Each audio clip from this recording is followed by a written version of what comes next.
Merci d'être venus aussi nombreux. Donc, effectivement, on m'a donné pour mission de vous interpeller sur l'état du monde et le monde en devenir. Donc, ça, c'est mon quotidien. Après avoir passé 15 ans à boursicoter à titre personnel avec 2 écrans sur ma table, tout en étant journaliste à Bloomberg, Le Figaro, BFM, le Journal des Finances, tout ça, j'ai complètement changé de vie. Et aujourd'hui, moi, ma mission, entre guillemets, c'est de réfléchir à qu'est-ce qu'on va faire dans les prochaines décennies et comment on va sauver l'humanité de son inhumanité. Parce que vous allez le voir, on est dans une période charnière où tout se décide maintenant. Soit on reste enfermé dans cette impasse tragique, comme le disait Hans Jonas, soit on sort par une autre voie. Et sortir par l'autre voie, ça devient urgent parce que le premier quart d'heure ne va pas être très réjouissant. Je vais brosser l'état du monde et vous allez voir que quand on met tout bout à bout, il n'y a aucune raison d'être optimiste. Mais, rassurez-vous, les 3 quarts d'heure suivants, je suis très optimiste parce qu'il y a énormément d'opportunités à saisir dans ces périodes claires et obscures. Alors tout d'abord, une crise, ça fait plus de 22 ans que je suis sorti d'école de commerce et on m'a toujours parlé de la crise, la crise, la crise. Et s'il y a bien une chose dont je suis sûr aujourd'hui, mais c'est la seule certitude ce soir, c'est qu'on ne vit pas une crise, parce qu'une crise, c'est un phénomène pathologique, aigu, temporaire. Donc temporaire, ça fait quand même plus de 25 ans qu'on parle de crise. Et d'autre part, si nous étions en crise, ça voudrait dire qu'il y aurait l'espoir de revenir à la forme initiale. La crise sous-entend que l'on reprend la forme initiale avant la maladie. On tombe d'un vélo, on remonte sur le même vélo, on reprend la même route. Et ce que je vais vous montrer ce soir, c'est que cette fois-ci, on ne peut plus parler du tout de crise, parce que ce qui arrive au niveau écologique, économique, sociétal, technologique ne nous laisse pas la possibilité de retrouver la forme initiale. Nous sommes dans une mutation extrêmement profonde qui est en train de changer le cours de l'humanité. Et ce genre de mutation, ce n'est pas exceptionnel dans l'humanité au sens où il y en a déjà eu, mais celle-ci est exceptionnelle au sens où l'humanité est menacée de disparition dans les 2 prochains siècles si on ne réagit pas trop, mais j'ai bon espoir dans l'humanité pour réagir et rebondir. Alors cette mutation, finalement, elle s'apparente à ce qu'on a connu il y a 10 000 ans. Il y a 10 000 ans, qu'est-ce qui s'est passé? Eh bien, Homo sapiens, c'est-à-dire nous tous dans cette salle, nous sommes des Homo sapiens, nous sommes sur cette planète depuis 200 000 ans. Ce qui n'est pas si vieux que ça, finalement. La planète a plus de 4 milliards d'années. Nous, ça fait 200 000 ans qu'on est apparu sous cette forme. Et depuis 200 000 ans, eh bien, on a vécu différemment, plusieurs époques, mais il y a eu une grande rupture qui s'appelle le néolithique. Et cette rupture, elle est intervenue il y a à peu près 10 000 ans. Pendant 190 000 ans, l'être humain a été chasseur-cueilleur. Son quotidien, c'était la chasse et la cueillette. Point. Il n'y avait pas d'entreprise, il n'y avait pas de société pyramidale, il n'y avait pas de classe sociale, c'était la chasse et la cueillette. Et puis, il y a 10 000 ans, l'être humain quitte le nomadisme et commence à devenir progressivement sédentaire. C'est le début de la sédentarisation de l'humanité qui va donner lieu à l'urbanisation de l'humanité. Les premiers villages inventés en Irak, Iran, Koweït, dans ce qu'on appelle le croissant fertile, vont devenir les premières villes du Moyen-Âge et vont devenir les mégalopoles d'aujourd'hui. Ce que je veux dire par là, c'est que notre vie de sédentaire et non plus de nomade, elle est très récente dans l'histoire de l'humanité, elle n'a que 10 000 ans. Et c'est quand même un changement extrêmement puissant de passer du statut de chasseur-cueilleur pendant 190 000 ans à urbain, sédentaire pendant 10 000 ans. Eh bien, aujourd'hui, on vit un nouveau néolithique. Tout va changer, tout est en train de changer déjà depuis une bonne vingtaine d'années et ça va continuer dans les 20 années prochaines. On va vers un nouveau monde, une nouvelle civilisation. Alors, comment on change de civilisation? Ça ne se fait pas comme ça en claquant des doigts et ça ne se passe pas en 48 heures. Il faut du temps. Mais il faut surtout un catalyseur. Et au-delà du temps, le catalyseur du néolithique, vous le connaissez tous, c'est l'agriculture. Si l'être humain n'avait pas inventé l'agriculture, il serait encore chasseur-cueilleur. Et il y a 10 000 ans environ, on a commencé à semer des graines, à faire de l'élevage, on a commencé à devenir des agriculteurs. Et ça a fait le tour de la planète en quelques milliers d'années. Et aujourd'hui, les peuples nomades sont réduits à peau de chagrin, ce qui a permis une nouvelle civilisation. Donc une rupture technologique change l'histoire de l'humanité. Eh bien, depuis quelques années, depuis une vingtaine d'années, on va dire, depuis 1995 en France, il y a une rupture technologique qu'on appelle Internet, le digital, le numérique, les réseaux sociaux, vous l'appelez comme vous voulez, tout ça c'est la même chose. Et c'est l'équivalent de l'agriculture du néolithique, ça va tout changer. Ça a déjà commencé à changer les rapports au commerce, ça a déjà commencé à ubériser la société comme on dit, ça a changé pas mal de choses ces dernières années, mais on n'a encore rien vu, ça va aller beaucoup plus loin, et c'est ce dont je vais vous parler aujourd'hui. On est en phase de transformation de l'humanité, et le monde de demain n'aura strictement rien à voir avec le monde d'aujourd'hui.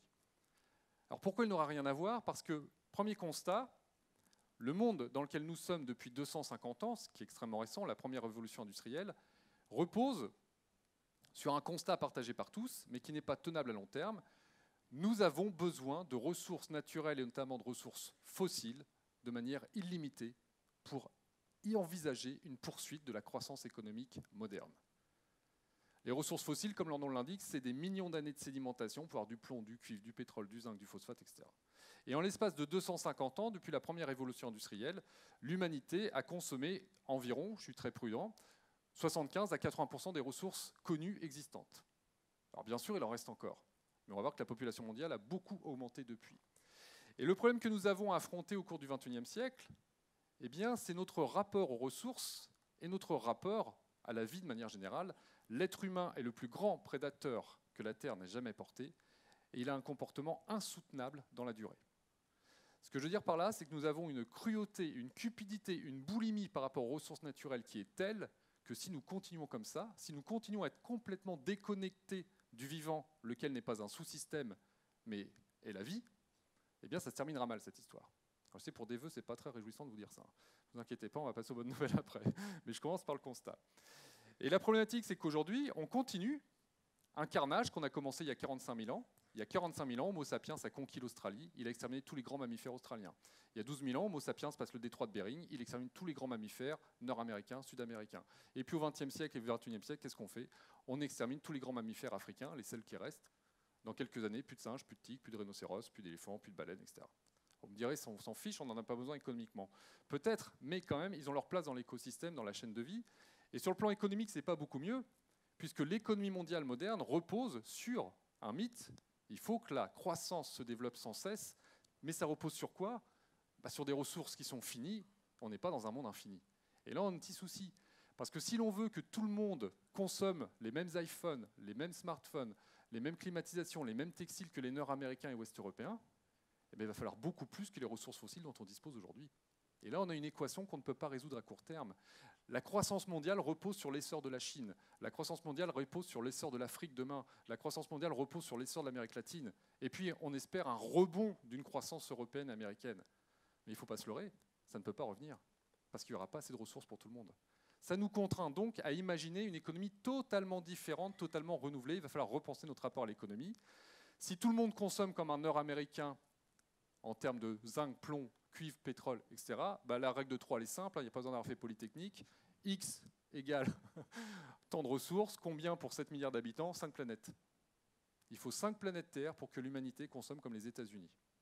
Il en faut 3 pour consommer comme les Européens, et ainsi de suite, et même pas une comme l'Afrique, puisque vous savez que beaucoup de pays africains n'ont pas notre niveau de consommation et de développement économique. Donc vous vous rendez compte qu'on est dans une impasse, et cette impasse qu'on a prise il y a 250 ans, il faut en sortir, il faut imaginer autre chose. La problématique, c'est que ce modèle économique moderne repose sur un dogme qui est devenu universel et qu'on n'imagine pas arrêter demain matin, c'est l'obsolescence programmée. Tous nos produits du quotidien sont consommables, jetables, et il faut les renouveler.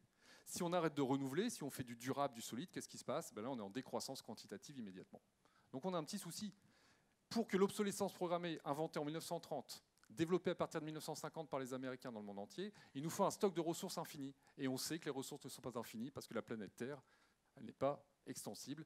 Et à 7 milliards d'habitants, ça va poser des soucis, parce que autant inventer la société du jetable était une excellente idée en 1930 et une excellente idée de la développer en 1950, aujourd'hui, c'est une aberration économique. Pourquoi? Parce que la démographie n'est plus la même. 1950, on est entre 2 et 3, on est à 2,5 milliards d'habitants sur la planète. Il y a combien de consommateurs potentiels? Il y a 250 millions de Nord-Américains, 250 millions d'Ouest-Européens. Le reste du monde vit de manière traditionnelle. Et ces 500 millions de personnes vont consommer une grande partie des ressources fossiles. Pourquoi? Parce qu'elles appartiennent à qui? Elles appartiennent aux Occidentaux. C'est encore les empires coloniaux. Et à partir des années 1990, on a ce boom de la consommation qui explose dans le monde entier. La démographie se poursuit. Et en plus, ce modèle économique a des externalités négatives, pour parler poliment, qu'on appelle la pollution, des émissions de gaz à effet de serre. Vous voyez la courbe des gaz à effet de serre corrélée à la courbe démographique et au développement de la première révolution industrielle. Les 3 courbes peuvent être collées quasiment l'une sur l'autre. On a un petit souci à gérer maintenant, c'est que ce modèle économique, 1, n'a physiquement pas la possibilité de continuer, 2, entraîne des externalités qui sont inédites, parce que je suis sûr qu'il y a bien un climato-sceptique qui va me dire mais il n'y a pas de problème climatique, tout ça est tout à fait normal.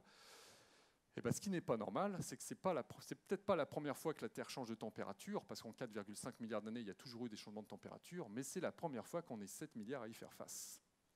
Et 7 milliards de sédentaires. C'est bien ça le problème.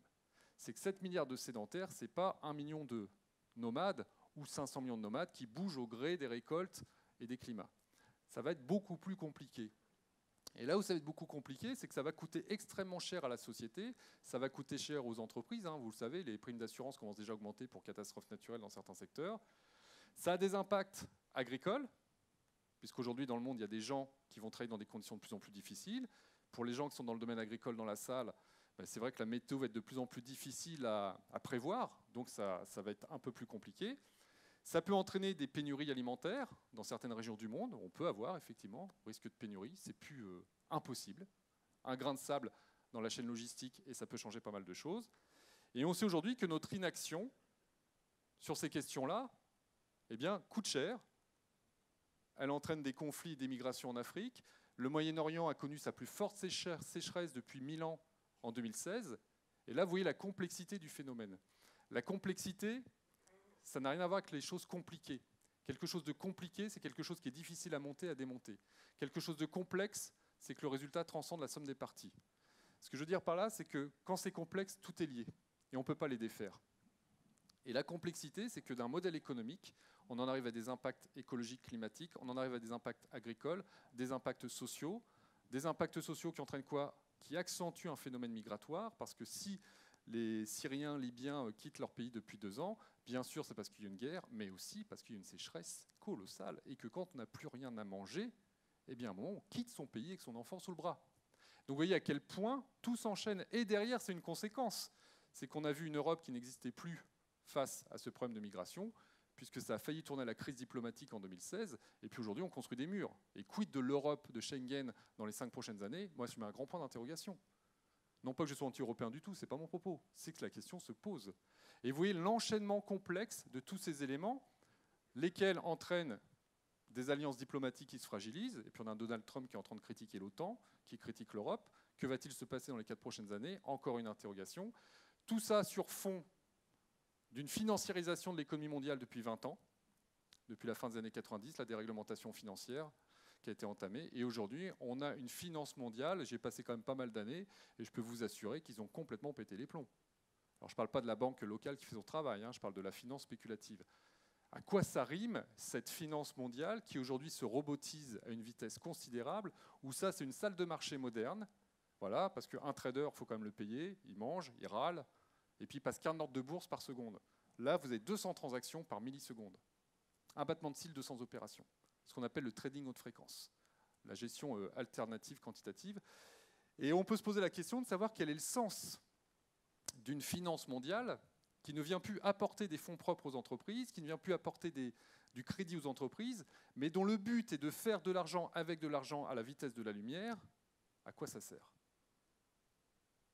Quand on pose la question au monde financier international, ils ne vous répondent pas. Pourquoi? Parce qu'ils savent très bien que ça n'a aucun sens, si ce n'est de faire plus d'argent.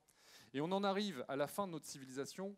Aristote nous avait déjà averti il y a 2400 ans en disant « Attention, quand l'argent devient la seule finalité d'une civilisation, c'est la fin d'une civilisation, où on rentre dans la crématistie. » Et nous sommes en pleine crise crématistique. Pour ces gens-là, l'argent est une finalité. Ce n'est plus un fluide, un moyen d'échange essentiel à faire des choses. Et là où on se rend compte qu'on a un petit souci, c'est que malgré la puissance de cette finance mondiale, on a eu un krach qui a failli nous coûter cher en 2008, parce que le système a failli s'effondrer, il ne faut pas l'oublier. Si tout le monde se ruait au guichet, c'était terminé.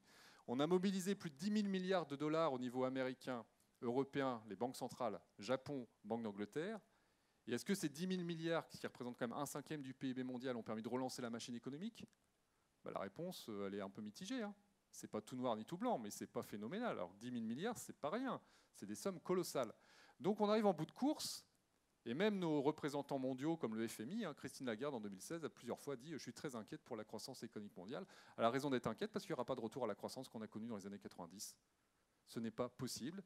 Les 30 glorieuses sont une anomalie quelque part dans l'histoire de l'humanité, une forte croissance mondiale colossale avec un taux d'équipement des ménages occidentaux et américains exceptionnel, eh bien la parenthèse se referme, on va revenir à une économie dont le développement va être beaucoup plus poussif, beaucoup plus lent, on va vers autre chose.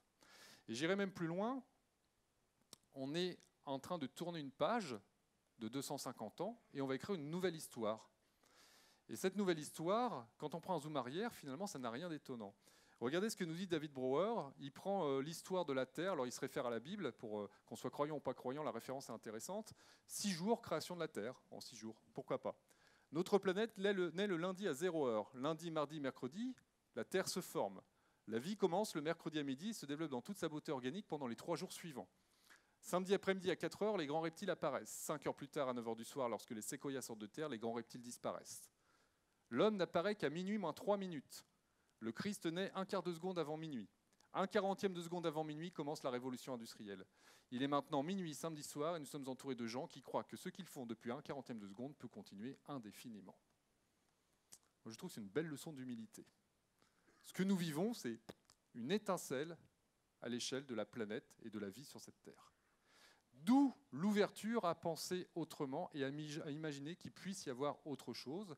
La civilisation occidentalisée, je m'exprime comme ça parce qu'on a occidentalisé le mode de vie américain, d'abord en Europe puis maintenant dans le monde entier, toute la planète entière veut vivre comme nous, eh bien ce mode de vie, cette civilisation occidentalisée vit ces dernières décennies, et je rejoins totalement l'analyse de la NASA, ça va aller assez vite, et c'est tant mieux parce qu'on va construire autre chose derrière.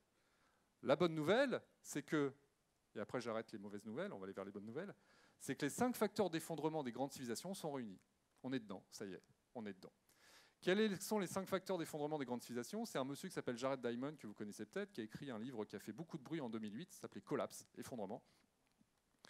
Et Jared Diamond, il est historien, anthropologue, sociologue, et il passe sa vie, il a consacré 50 ans de sa vie à essayer de comprendre pourquoi les Mayas avaient disparu, pourquoi les Assyriens avaient disparu, pourquoi les Égyptiens s'étaient effondrés, pourquoi toutes ces grandes civilisations qui ont rayonné sur le monde pendant des siècles se sont brutalement effondrées. Et plus proche de nous, l'Empire romain. Pourquoi Rome a disparu? Rome était éternelle pour les sénateurs romains. Eh bien, en fait, le premier facteur d'effondrement, c'est que l'être humain, Homo sapiens, je vous l'ai dit, on n'est pas assez raisonnable, eh bien, inflige toujours des dommages environnementaux qui sont irréversibles, déforestation par exemple pour les Mayas, lequel épuise les ressources qui permettent la survie de la civilisation. Ça, c'est le premier facteur. Donc aujourd'hui, nous, on a des actions environnementales, on va dire des désagréments, des effets collatéraux qui sont parfois irréversibles aussi. Un changement climatique vient perturber les équilibres écologiques, dont l'homme est responsable ou pas. Mais il y a toujours un dérèglement climatique qui se colle dessus, qui accentue les problèmes agricoles. Troisième facteur d'effondrement, la pression économique s'accroît sur la civilisation à mesure que les difficultés agricoles, sociales augmentent. Les amis d'hier redeviennent les ennemis. On se bat pour les dernières ressources. Les conflits militaires se multiplient, quatrième facteur, ça c'est la logique. Et puis cinquième facteur, les élites de cette civilisation, incapables intellectuellement d'appréhender cet effondrement, mènent une politique de caste, elles continuent à protéger leurs privilèges et précipitent la chute. Merci Donald Trump. Ce que je veux dire par là, quand j'ai vu l'élection de Trump, je me suis dit, ça y est, on y est. C'est le cinquième facteur d'effondrement. Il va faire tout ce qu'il ne faut pas faire. Il met 10 milliardaires autour de lui, il fait sa politique à lui, pas dans l'intérêt commun. Ça y est, il va précipiter l'effondrement d'une civilisation. On est dedans, c'est une question d'années, 10 ans, 15 ans, 20 ans, je ne sais pas, mais on est dedans.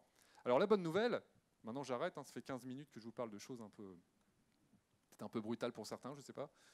La bonne nouvelle, c'est que la fin du monde, ce n'est pas la fin d'un monde. Et là, je vous ai mis un symbole que tout le monde connaît, le yin et le yang, parce qu'en fait, il faut penser beaucoup plus à la manière asiatique aujourd'hui pour comprendre le monde dans lequel on est. Pour un asiatique, il n'y a pas de début, il n'y a pas de fin, c'est un éternel recommencement, et il n'y a pas le blanc, il n'y a pas le noir, c'est toujours la réconciliation des contraires. Et ce que l'on vit aujourd'hui, c'est exactement ça. On vit une période de réunion des contradictions, c'est une période extrêmement difficile à appréhender, très complexe, parce que c'est ni blanc ni noir, c'est ni bon ni mauvais, c'est ni tragique ni sublime, c'est les deux à la fois. On vit une période claire-obscure qui est un trait d'union entre deux mondes. Et ce genre de périodes qui sont des traits d'union entre deux mondes, mais on l'a connu il n'y a pas si longtemps que ça. On l'a connu en Europe, par exemple, il y a eu d'autres régions du monde, mais je vais rester sur l'Europe. On l'a connu en Europe, on a connu la fin d'un monde qui s'appelait le monde médiéval, avant il y a eu le monde romain, et on est passé au monde moderne. Le monde médiéval, c'est une gouvernance particulière, le monde moderne, c'est une autre gouvernance. Le monde médiéval, c'est une technologie agricole particulière, tout à la main. Le monde moderne, c'est une autre technologie. Si vous aviez demandé à un contemporain du Moyen-Âge d'imaginer ce monde-là, qu'est-ce qu'il vous aurait répondu? Impossible, ça n'arrivera jamais. Et pourquoi ça n'arrivera jamais? Parce que ça fait des siècles et des siècles que ma famille gouverne ce territoire, ou que moi, en tant que serf, je suis serf. Et jamais je n'irai, on me demandera mon avis politique. Il n'imagine pas aller à l'Assemblée nationale, le serf. Et pourtant, ça s'est fait.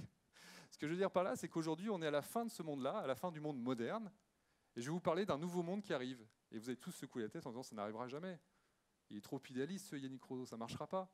C'est normal, parce que le contemporain d'un monde a tendance à anticiper le futur, l'œil dans le rétroviseur, ce qu'on appelle une vision en futur antérieur. Il regarde le futur comme ça, en disant c'est pas mal du tout, pourvu que ça continue. Alors ça ne se passe pas comme ça. Ça se passe pas comme ça. On va vivre la fin d'une civilisation et quelque chose d'autre va émerger. Ce que l'on vit, c'est une nouvelle renaissance. On est en pleine renaissance. Et je vous rappelle que les contemporains de la Renaissance pensaient être en crise. Si vous aviez demandé à un contemporain de la Renaissance, il vous aurait dit tout fout le camp, monsieur, mon bon monsieur. Toutes les valeurs d'hier sont en train de s'effondrer. Les gens se mettent à lire. Ils se mettent à critiquer, à avoir des avis sur des choses. J'ai de plus en plus de mal à tenir mes serres, etc., etc. C'était compliqué. Même l'Église se plaignait parce qu'elle perdait du terrain face à la science qui commençait à lui poser des questions auxquelles il ne fallait pas répondre. Bref, c'est compliqué la Renaissance. Et tout le monde croit vivre une crise. Et finalement, on sait aujourd'hui qu'à l'issue de la Renaissance est née la modernité, la révolution industrielle, les Lumières, la Déclaration universelle des droits de l'homme, ce que l'on vit aujourd'hui. Eh bien, nous sommes dans une nouvelle Renaissance. Pourquoi ? Alors, il y a 5 facteurs de renaissance qui, à mon avis, ne sont pas très discutables, ça paraît évident. Le premier facteur de renaissance, c'est qu'une renaissance se déclenche quand l'humanité prend conscience que le monde n'est pas celui qu'elle croyait. Une nouvelle appréhension géographique du monde. Qu'est-ce qui s'est passé au XVIe siècle ? C'est parce qu'on a un homme qui s'appelle Christophe Colomb, puis après des Magellan et d'autres qui l'ont suivi, qu'on a découvert que le monde n'était pas petit, il n'était pas limité à 3 continents. Ce monde, il était immense. Europe, Asie, Afrique, ça on le savait depuis des centaines d'années, depuis 2 ou 3 000 ans au moins, parce qu'on faisait du commerce ensemble, la mondialisation était déjà là. Hein. Au passage, une parenthèse, ça me vient à l'esprit, la Chine représentait 75% du commerce mondial au XIIe siècle. Donc c'est pas nouveau, hein. Faut pas l'oublier. Et puis, on a découvert qu'il y avait les Amériques. Et là, l'immensité du monde s'est imposée, et depuis le XVIe siècle, nous sommes tous convaincus que le monde est immense. Et qu'est-ce qui est en train de se passer depuis quelques années ? Surtout depuis 1969, quand les premiers astronautes ont vu la Terre de l'espace, qui n'était jamais arrivé dans l'histoire de l'humanité, on s'est rendu compte que cette Terre, elle était petite et qu'elle était belle. Et on commence à comprendre qu'on est de plus en plus nombreux à se partager un petit joyau perdu au fin fond de l'espace. Il n'y en a pas d'autres, a priori à court terme, ça va être difficile d'aller communiquer avec d'autres terriens, et qu'il va falloir prendre soin. Et donc la notion de care, le soin, va se développer. Le care, c'est en anglais, le soin, va se développer. Et les considérations environnementales, qu'on soit écologiste ou pas, ce n'est pas mon propos, moi je ne suis pas politisé, elles vont s'imposer naturellement, elles commencent déjà à s'imposer. Les plus jeunes veulent prendre soin de leur planète. C'est une évidence et ça va continuer, que vous soyez d'accord ou pas d'accord. Vous ne pourrez pas aller contre. Et donc on a découvert l'immensité du monde au XVIe, on découvre actuellement la finitude de cette planète. Rareté, pénurie, fragilité. Et ça va changer le regard de l'humanité sur le monde du vivant dans les prochaines décennies. Deuxième facteur de renaissance, la renaissance est une période d'intense créativité. Je vous rappelle qu'on a vu des hommes comme Léonard de Vinci, des Botticelli, des peintres flamands. C'est magnifique ce qui s'est passé à la Renaissance. Eh bien aujourd'hui, on voit des choses splendides en termes de créativité. Vous avez parlé de start-up tout à l'heure, la région, le département accueille beaucoup de créations d'entreprises, mais c'est phénoménal ce qui est en train de se passer. En intelligence artificielle, en web, en communication, en réalité augmentée. Je vous rappelle que, vous savez mieux que moi, mais qu'actuellement, on est déjà en train de lancer des hologrammes par téléphone mobile. Ça, c'est un téléphone chinois, ils ne nous attendent pas. Hein. 4 caméras à l'angle du smartphone, vous avez un hologramme qui apparaît du téléphone. Vous communiquez avec un hologramme. Ça va devenir une réalité dans quelques années. En réalité augmentée, aujourd'hui, ce n'est pas très joli de se balader avec un casque Oculus pour aller dans un monde virtuel. Mais dans 10 ans, on aura tous des lunettes qui nous permettront de nous téléporter. Elles seront très élégantes, ces lunettes, elles nous téléporteront, elles filmeront, elles nous divertiront, elles nous guideront. Accessoirement, elles corrigeront la vue, mais ça sera un détail. Et ça va arriver très très vite. Et quid du smartphone dans 10 ans si on vit dans des mondes virtuels pour les réunions de travail et pour les loisirs ? Peut-être que le smartphone va disparaître. Ce que je veux dire par là, c'est que l'innovation est tellement forte, tellement puissante actuellement, tellement rapide, et ça peut faire peur, parce que certains visent le transhumanisme. Des hommes bioioniques qui deviennent des demi-dieux, maîtrisent la Terre. Ça, c'est une vision, parmi d'autres. Mais ce n'est pas que ça, la technologie. Tout dépend de ce qu'on va en faire, c'est à nous de choisir. Mais on est en train de vivre, et ça vous en êtes conscient je suppose, une accélération du temps de l'histoire. Ça va aller beaucoup plus vite qu'on ne le pense. Parfois je fais des conférences et les gens me disent « Oh mais Yannick, je suis assez d'accord avec toi, mais ça c'est pas avant 70 ans ce que tu me dis, je serais mort avant, etc. » Je dis « Mais détrompez-vous. Il s'est passé en 20 ans énormément de choses, il va s'en passer encore plus dans les 20 prochaines années. » Je vous rappelle que Google a été inventé en 1998, hein, et que le smartphone que vous avez dans vos poches ce soir, il a été inventé quand ? 2007. 2007, ça fait 10 ans. Qui peut se passer d'un smartphone aujourd'hui ? Le nombre d'emplois que ça a créé derrière. On parle de 1,5 million d'emplois en Europe. Eh bien, il y a une accélération du temps de l'histoire parce que la connexion via les réseaux Internet, vous voyez bien que c'est le catalyseur de la transformation Internet, est en train de compresser le temps de l'histoire. Une information fait le tour de la planète en 2 clics, et regardez ce que ça donne. Il a fallu 38 ans à la radio pour toucher 50 millions de clients. C'est long, hein? Il a fallu 13 ans à la télévision pour toucher 50 millions de clients. Il a fallu 9 mois au réseau social Twitter, 35 jours au jeu en ligne qui s'appelle Angry Birds, pour ceux qui connaissent. Et puis, ça vous allez sûrement connaître, il a fallu 15 jours à Pokémon Go l'été dernier pour toucher 45 millions de personnes. Donc on voit bien que le temps est en train de se compresser. Einstein me démentirait pas, le temps est relatif, hein, de toute façon. Donc on est vraiment dans une notion relative. Mais c'est en train de s'accélérer, et ça veut dire quoi? Alors il y a les cyniques qui vont me dire ouais, mais c'est un jeu complètement idiot, 50 millions de personnes qui jouent à ce jeu débile, ça n'apporte rien à la société. C'est une des visions. Il y a une vision plus optimiste qui est la mienne, qui est de vous dire quand les gens s'intéressent à une nouvelle, à une technologie, ça fait le tour de la planète en quelques clics, et ils vont se l'approprier en quelques mois, quelques semaines. Donc imaginons que demain, dans cette salle, quelqu'un invente une source d'énergie renouvelable, vraiment renouvelable, infinie, peu coûteuse, que tout le monde peut développer chez soi, avec des choses qui existent déjà. L'information fait le tour de la planète en 2 clics. En 1 semaine, tout le monde est au courant. En 15 jours, on commence à le développer. Dans les semaines qui suivent, des entreprises se montent et créent des business models autour. Et en 2-3 ans, on a transformé la planète. C'est ça, ce message-là. Ça peut aller très, très, très vite. Ne soyons pas pessimistes, les choses vont aller très, très, très vite. Alors le revers de la médaille, c'est que certains métiers vont disparaître très, très, très vite aussi. Le fabricant de smartphones ne sera peut-être plus là dans 10 ans. Il a peut-être intérêt à investir dans la réalité augmentée. Peut-être pas, on verra. Troisième parallèle avec la Renaissance, facteur de Renaissance. La Renaissance est une période clair-obscure, je l'ai dit, je ne vais pas m'attarder. La Renaissance est une période de violence aussi. La Renaissance, c'est des guerres de religion sur le sol européen. La Renaissance, c'est l'extermination des Amérindiens par les conquistadors, personne n'en parle jamais. Et puis la Renaissance, c'est l'esclavage, mais puissance 100, c'est le commerce triangulaire, ça n'a rien à voir avec l'esclavage romain. C'est des bateaux et des bateaux. J'habite à Nantes, je suis allé au Mémorial plusieurs fois, vous le connaissez peut-être, 27 300 bateaux ont quitté le port de Nantes en 150 ans. Donc on n'est plus dans le petit marché aux esclaves, hein, c'est vraiment industriel. Donc extrêmement violent. Aujourd'hui, on a résurgence de violence. Alors ça ne s'excuse pas, mais ça s'explique par le fait que quand un monde change, certains ultra-conservateurs n'acceptent pas que le monde change et se réfugient dans la violence. Ça a toujours été comme ça, malheureusement. Michel Serres vous dirait, vous connaissez le philosophe Michel Serres, que le monde n'a jamais été aussi pacifique qu'aujourd'hui. Et que finalement, cette violence est très, très médiatisée, mais que finalement, aujourd'hui, vous pouvez vous promener dans les rues de la ville le soir, il y a très peu de chances que vous fassiez égorger, ce qui n'était pas le cas il y a 100 ans. Donc on est dans un monde plutôt calme, mais il y a des violences, et il y en aura encore pendant quelques années, inévitablement. Quatrième facteur de transformation et de renaissance, c'est que la renaissance, c'est la diffusion de la connaissance qui change l'histoire de l'humanité. Si on n'avait pas eu ce Gutenberg qui avait mécanisé l'impression, on n'aurait pas eu déploiement de la connaissance, nous n'aurions pas eu les philosophes, les Lumières et le retour à cette connaissance universelle qui a permis derrière la révolution industrielle et la révolution des droits de l'homme. Eh bien aujourd'hui, on a un formidable outil qu'on va appeler l'impression du XXIe siècle, c'est les réseaux sociaux, c'est le numérique, ça permet de décupler les connaissances, de les faire circuler à la vitesse de la lumière, tout le monde a accès à la connaissance mondiale, nous sommes des hommes et des femmes augmentés, puisque dans un smartphone, vous tenez dans la main toute la connaissance mondiale, avec le meilleur comme le pire, hein. Il y a des informations terribles et des informations extraordinaires. Et ça va changer l'histoire de l'humanité, parce que imaginez qu'il y a un Mozart qui naisse demain matin, qui a une idée de génie, cette fois-ci, on ne va pas attendre 150 ans pour que ça fasse le tour de la planète. En 2 clics, ça fait le tour. Et la connaissance, c'est comme la musique, c'est infini les possibilités. Donc il va jaillir des choses extraordinaires dans les prochaines années de ce réseau de connaissances qu'on appelle les réseaux sociaux, le numérique, le digital. 5e facteur de renaissance, qui n'est pas le moindre, c'est qu'à la Renaissance, une certitude s'est effondrée. Et cette certitude, ce n'est pas la plus petite, hein. C'était celle qui était structurante de la société européenne, c'est le géocentrisme. Le géocentrisme, c'est quoi? C'est ce concept d'Aristote, 400 ans avant Jésus-Christ, qui nous dit, il l'affirme, hein, ce n'est pas négociable, la Terre est le centre de l'univers. Et l'homme étant au centre de la Terre, l'homme est le centre de l'univers.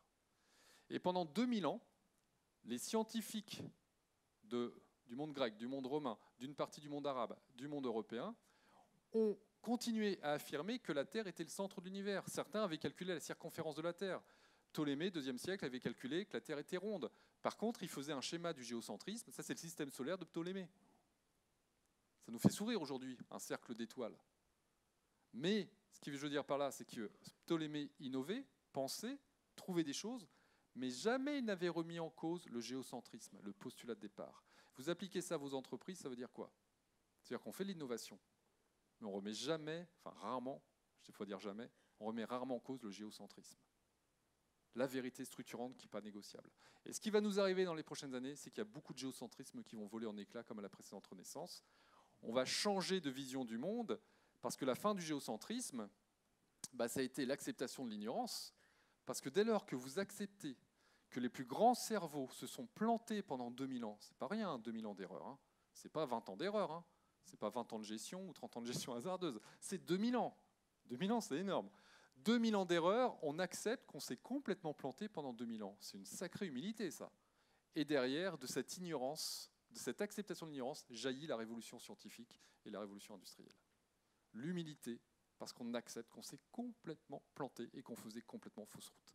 Et je pense que c'est ce qui va se passer dans les prochaines années. On va se rendre compte que l'humanité fait complètement fausse route depuis au moins 250 ans et qu'il faut tout réinventer, tout imaginer. On va devenir beaucoup plus humble. Et donc on se rend compte que l'enjeu principal qui nous réunit ce soir, ce n'est pas tant de réinventer le monde avec plus d'argent ou plus de technologie, parce que l'argent, il n'y en a jamais eu autant dans le monde.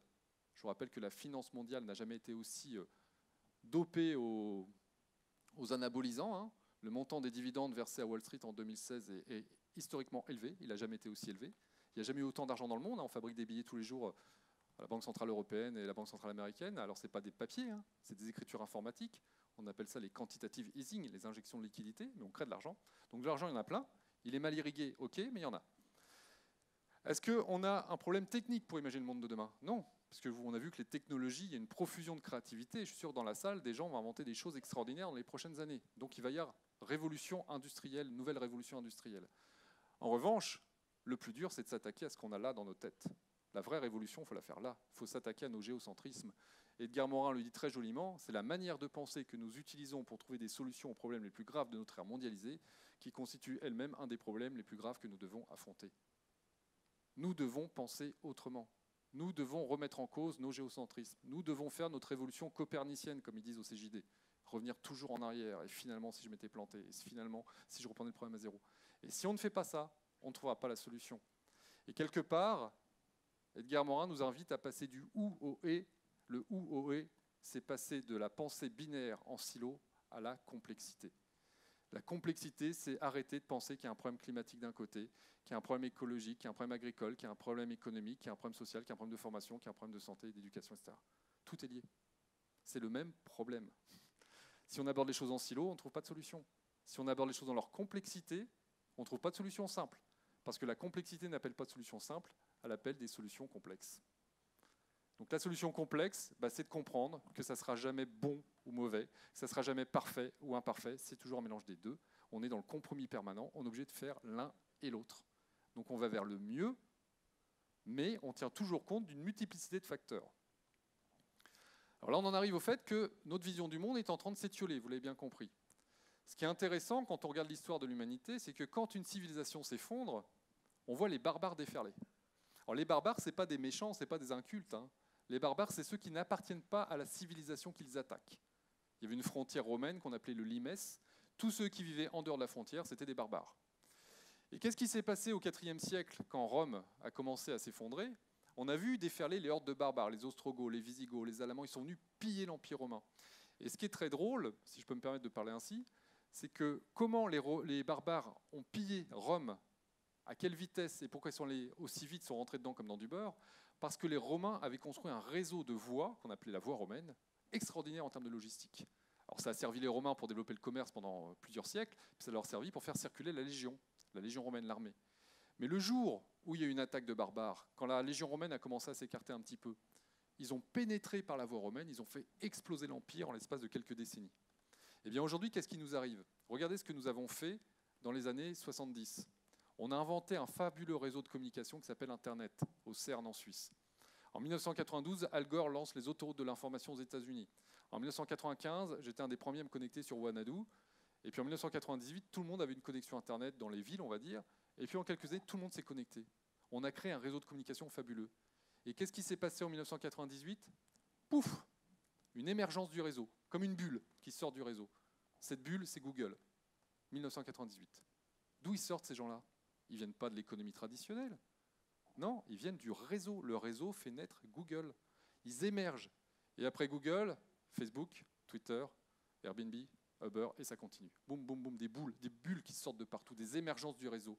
Et ils sont en train de complètement bousculer l'économie conventionnelle.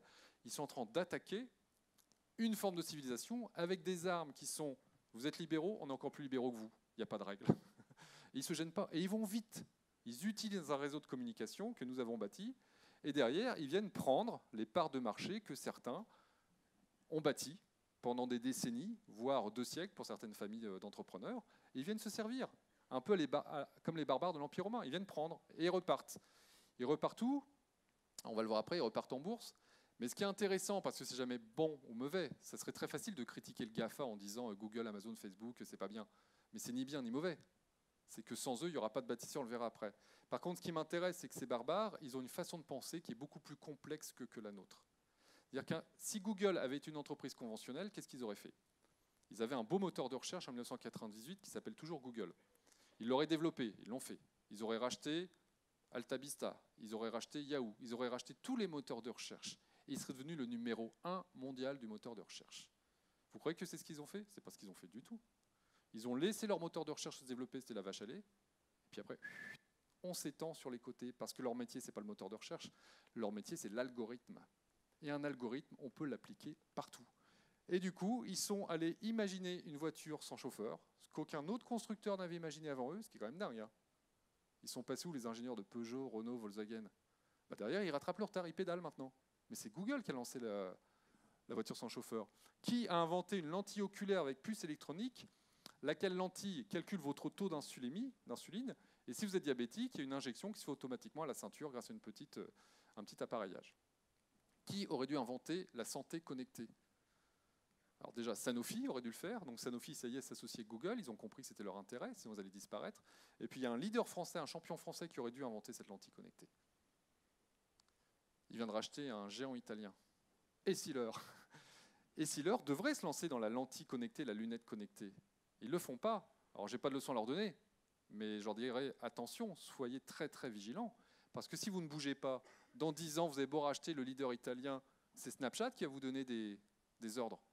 C'est eux qui sont en train de créer les lunettes de demain, des lunettes connectées, réalité augmentée, qui vont vous soigner, surveiller votre tension artérielle, vous dire ce qu'il faut manger. Alors c'est peut-être pas drôle, hein, vous n'avez pas envie de ce monde-là, mais néanmoins c'est en train d'arriver. Des lunettes qui vont vous être votre partenaire de santé, de vie, de loisirs. Et il faudra des fabricants pour faire des verres avec des puces dedans. Bah, soit Snapchat les fera lui-même, soit ils demanderont à Essilor de les faire. Ça sera un sous-traitant. De leader mondial, ils vont se retrouver sous-traitants s'ils ne bougent pas. Vous voyez à quelle vitesse ça peut aller. Et regardez dans la logistique, il y a des logisticiens dans la salle. Ce qui est intéressant, c'est que qui invente la logistique par drone, qui ne sera jamais peut-être très développée, on ne sait pas. Peut-être, peut-être pas. Mais c'est encore des Amazon. Où est passé TNT, où est passé UPS, où est passé tous les grands logisticiens mondiaux? Non, ils ne s'y sont pas intéressés aux drones, ils ont souri. Le problème, c'est que dans 10 ans, ils souriront peut-être plus. Parce que ce sera peut-être très, très utilisé, on ne sait pas. On ne peut pas avoir de certitude. Et regardez ce qui se passe dans la banque. Quand je vais dans les banques, on me dit non, mais on se prépare, on décloisonne, open space dans les bureaux. Je suis méchant.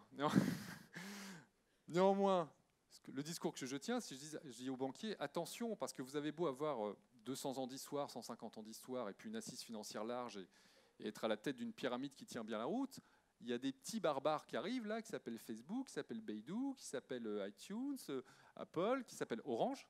Que vient faire Orange dans la banque? Mais ils ont raison. Ils ont les agences, ils ont le contact client via le smartphone, il n'y a plus qu'à vendre des services, et on va vendre des comptes en banque. Et vous croyez que le gamin de 15 ans, quand il va ouvrir un compte en banque, il va pousser la porte du crédit machin? Ben non, parce que son opérateur téléphonique va dire tu veux un petit compte, tu payes en SMS, pas besoin d'argent, pas besoin de carte, tout est sans contact avec ton téléphone, puis je t'ouvre ça vite fait, il y en a pour 10 minutes, puis tu passes me voir à la boutique. Ça va être beaucoup plus sympa que d'aller voir un monsieur qui n'est pas très souriant, qui dit asseyez-vous jeune homme, vous avez rendez-vous avec qui? Ben oui. Donc il faut faire extrêmement attention, méfiez-vous des barbares numériques, vos concurrents sont dans le réseau numérique, ils sont là où vous ne les voyez pas venir, et le concurrent, ce n'est pas celui qui est identifié aujourd'hui. Il est dans le même bateau que vous, lui le pauvre. Il va devoir lutter contre ces gens qui viennent secouer le cocotier. Et ne les négligez pas, parce que les gens qui négligent les barbares numériques finissent par mourir la plupart du temps. Vous avez un bel exemple, c'est Universalis. Tous ceux qui ont plus de 25 ans, 30 ans aujourd'hui connaissent l'encyclopédie Universalis. 20 tomes, un thésaurus, du papier de cigarette très fin. Et l'encyclopédie Universalis, ils étaient les héritiers de Diderot et d'Alembert, plus de 2 siècles d'existence, donc leur métier, on leur apprenait pas, ils savaient de quoi ils parlaient. Et puis arrive une émergence du réseau qui s'appelle Wikipédia. Et là, vous avez Universalis qui rigole en disant, attendez les gars, une encyclopédie écrite par des amateurs, non rémunérés, non contrôlés, non managés, désorganisés. Mais ça ne marchera jamais, laissez nourrir. Nous, on a 300 ans d'existence. On sait de quoi on parle, nous. On vend l'encyclopédie Universalis, la référence mondiale. Le résultat, c'est qu'ils ont déposé le bilan, ils n'existent plus. Et Wikipédia est devenue la première encyclopédie mondiale. Et dans le tourisme aujourd'hui, je ne sais pas s'il y a des gens qui ont des agences de tourisme, mais méfiez-vous, parce qu'effectivement, c'est un secteur qui va souffrir aussi énormément dans les prochaines années, parce que la concurrence, elle est sérieuse. Entre les TripAdvisor, les Airbnb, les Wigo, etc., ça va très vite. Alors, ce qui différencie le barbare du bâtisseur dont je vais parler après, c'est que le barbare, il n'est pas là pour construire le monde de demain, il est là pour prendre les richesses du monde actuel. Et c'est exactement ce que font ces barbares. Ils prennent, ils se servent. Très vite, ils vont en bourse. En fait, ils ont les mêmes valeurs que la civilisation qu'ils attaquent. Une civilisation qui est très tournée vers le tout rentabilité et l'argent. L'argent est élevé au rang de déesse sacrée, puisqu'on en est là aujourd'hui au XXIe siècle. Eh bien, ils ont la même foi en l'argent. Ils veulent beaucoup d'argent. Mais ils ne changent pas le monde. Par contre, ces barbares nous apportent des outils qui vont nous permettre de bâtir le monde de demain. Et c'est là où on ne peut pas penser ou qu'on est obligé de penser et. Parce que sans les barbares, il n'y a pas de bâtisseurs. Et les bâtisseurs, c'est qui? Les bâtisseurs, c'est tous ces jeunes entrepreneurs ou moins jeunes, ce n'est pas une question d'âge, tous ces citoyens, citoyennes, tous ces gens qui sont en train, de faire mieux avec moins parce qu'ils ont pris conscience de la pénurie annoncée des ressources naturelles au cours de ce siècle. 2, ils ont pris conscience que ça n'a pas de sens d'accumuler des biens obsolètes, ça ne rend pas plus heureux d'avoir 5 voitures, 4 télés, 6 maisons. Et à un moment, on se dit, est-ce que je suis plus heureux? Pas vraiment.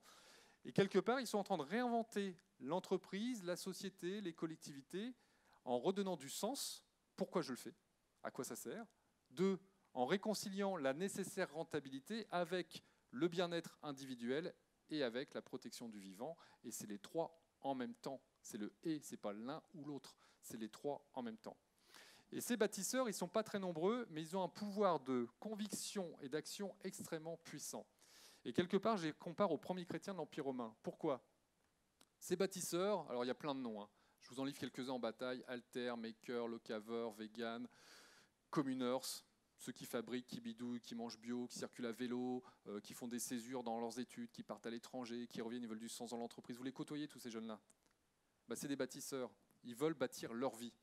Et qu'est-ce qu'on fait quand on est dans une civilisation? On regarde ces bâtisseurs un peu avec condescendance en se disant, ouais, c'est 1% de la population, c'est pas eux qui vont changer le monde. Moi, je vois des gens qui le samedi poussent leur caddie, ils veulent plus de pouvoir d'achat, ils veulent de l'argent, point.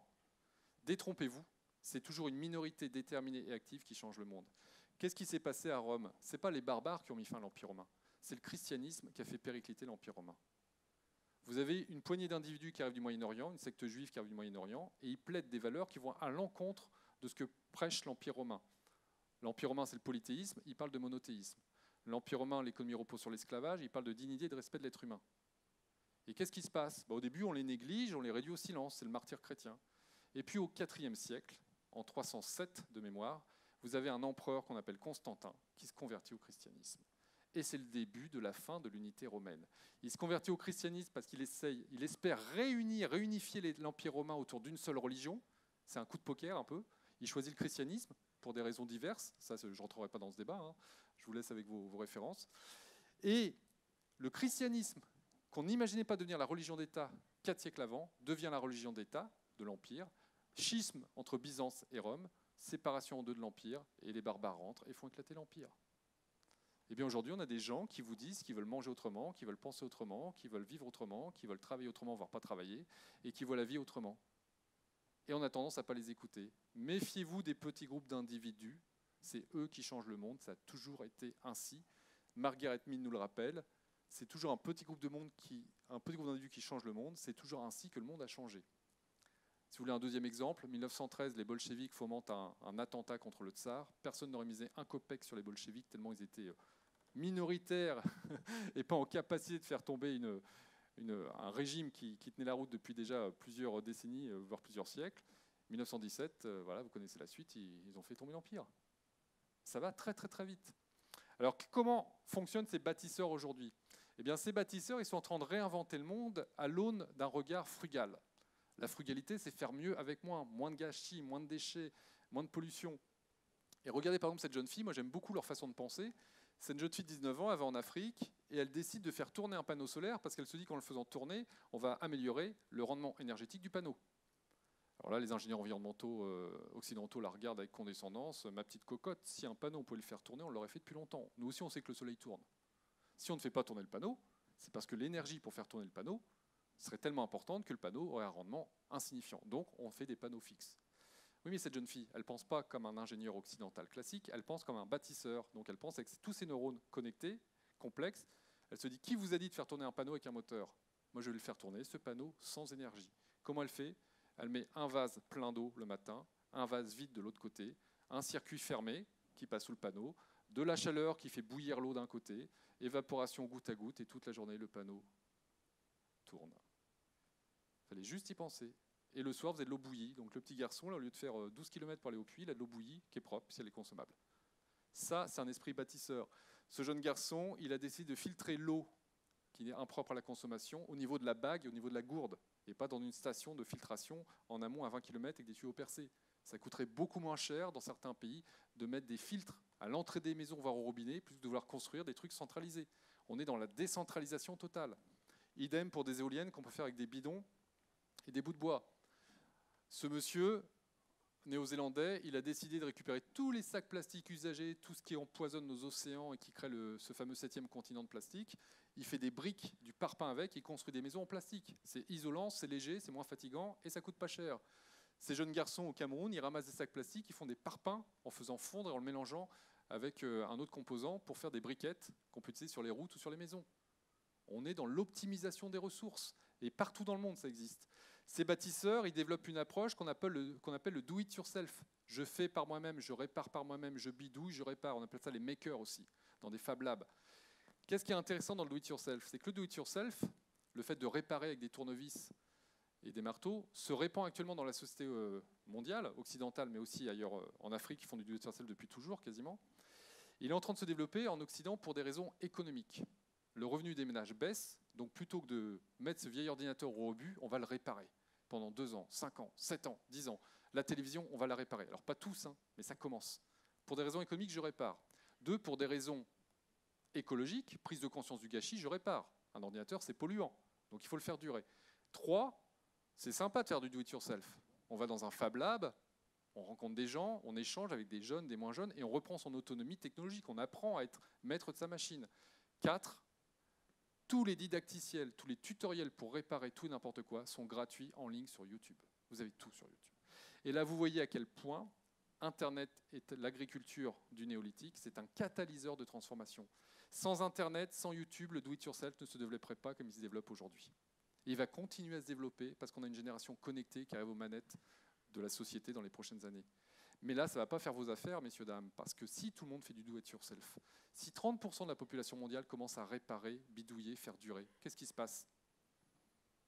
C'est la décroissance quantitative. C'est ce qu'on appelle une récession économique. Et cette récession, elle va venir, elle est déjà en place, et elle va durer si on continue à faire du quantitatif. Donc, en tant qu'entrepreneur, il faut commencer à faire du qualitatif. Et aller vers ces tendances, on va commencer à proposer des produits qu'on répare, qu'on bidouille, d'autant que ça ne peut que se développer parce qu'Internet vous propose toutes les pièces détachées inimaginables, 8 millions de pièces détachées sur ce site. Vous avez la révolution 3D qui permettra de fabriquer les pièces in situ dans quelques années.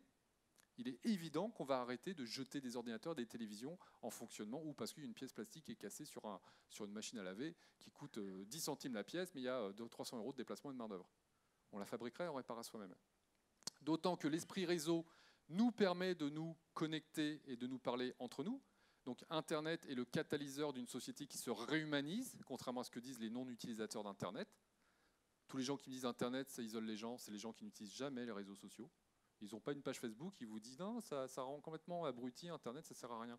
Ils n'ont jamais utilisé. Internet, c'est ni bien ni mauvais, c'est les deux. Vous en faites ce que vous voulez du réseau social. Hein. Soit vous prenez votre pizza en photo, vous la diffusez, ça n'a aucun sens. Soit vous diffusez une bonne idée. Et vous mettez en relation avec des gens qui ont des bonnes idées aussi. Et vous allez faire des choses ensemble. C'est les deux, inévitablement.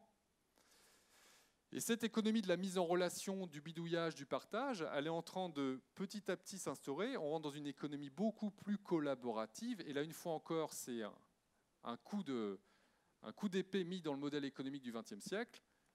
Un jour, nous regarderons le XXIe siècle et le XXe et nous demanderons pourquoi nous possédions autant de choses inutiles.